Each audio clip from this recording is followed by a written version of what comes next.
Mind cure clinic میں خوش آمدید۔ آج ہم ایک ایسے موضوع پر بات کر رہے ہیں جو آج کل شاید ہم سب کے لیے بہت اہم ہے۔ جی بالکل۔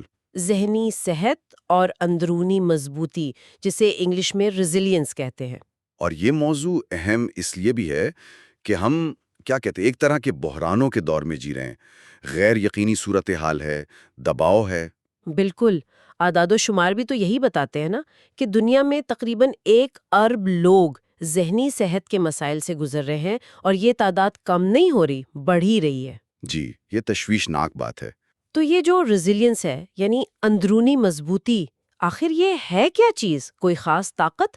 خاص طاقت تو نہیں کہہ سکتے، لیکن یہ انسان کی ایک بہت ہی بنیادی اور اہم صلاحیت ہے۔ مطلب آسان لفظوں میں کہیں تو زندگی میں جب بڑی مشکلیں آتی ہیں، کوئی صدمہ پہنچتا ہے یا روز کا جو دباؤ ہوتا ہے، ہاں، ان سب کے باوجود ذہنی طور پر ٹھیک ٹھاک رہنا، اپنا توازن برقرار رکھنا، یہ وہ لچک ہے جو ہمیں گرنے کے بعد آپ کہہ سکتے ہیں کہ دوبارہ کھڑا ہونے میں مدد دیتی ہے۔ لیکن ایک سوال ذہن میں آتا ہے۔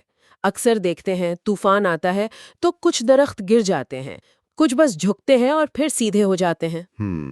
تو انسانوں میں ایسا کیوں ہے؟ کچھ لوگ اتنے بڑے بڑے بحرانوں سے گزر کر بھی ٹھیک رہتے ہیں، سنبھل جاتے ہیں، جبکہ دوسرے بالکل بکھر جاتے ہیں۔ کیا یہ بس قسمت ہے یا یہ مضبوطی سیکھی جا سکتی ہے؟ یہی وہ بنیادی سوال ہے جس کا جواب آج ہم ڈھونڈنے کی کوشش کریں گے۔ ہم کچھ حقیقی کہانیاں سنیں گے اور ساتھ ساتھ سائنس اس بارے میں کیا کہتی ہے وہ بھی جانیں گے، ٹھیک ہے؟ تاکہ سمجھ سکیں کہ آخر اس اندرونی طاقت، اس ریزیلینس کا راز کیا ہے۔ چلیں پھر شروع کرتے ہیں ایک کہانی سے جو سننے میں بہت تکلیف دہ ہے، لیکن شاید ہمیں صدمے کی حقیقت سمجھنے میں مدد دے۔ جی، یہ 2 نوجوان لڑکوں کی کہانی ہے، لوکا بالمن اور فریڈی ولکے۔ صرف 16 سال کے تھے۔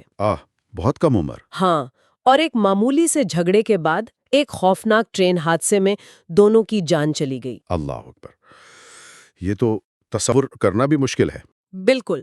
بعد میں لوکا کے والد جورگ بولمن اور فریڈی کے والدین سیلین اور بیورن ویلکے نے اپنے احساسات بیان کیے۔ ان کے الفاظ سے اندازہ ہوتا ہے کہ غم کتنا گہرا تھا۔ جورگ بولمن نے کہا، ایسا لگا جیسے میرا ایک حصہ ہی مجھ سے چھن گیا ہو۔ یہ سب سے بڑا نقصان ہے جو ایک باپ جھیل سکتا ہے۔ بہت ہی المناک۔ اور فریڈی کی والدہ سیلین ولکے نے وہ صبح یاد کی جب پولیس آئی۔ کہتی ہیں، جب پولیس والے نے کہا آپ کا بیٹا کل رات مر گیا، تو وہ جملہ، وہ میری زندگی کا بدترین جملہ تھا۔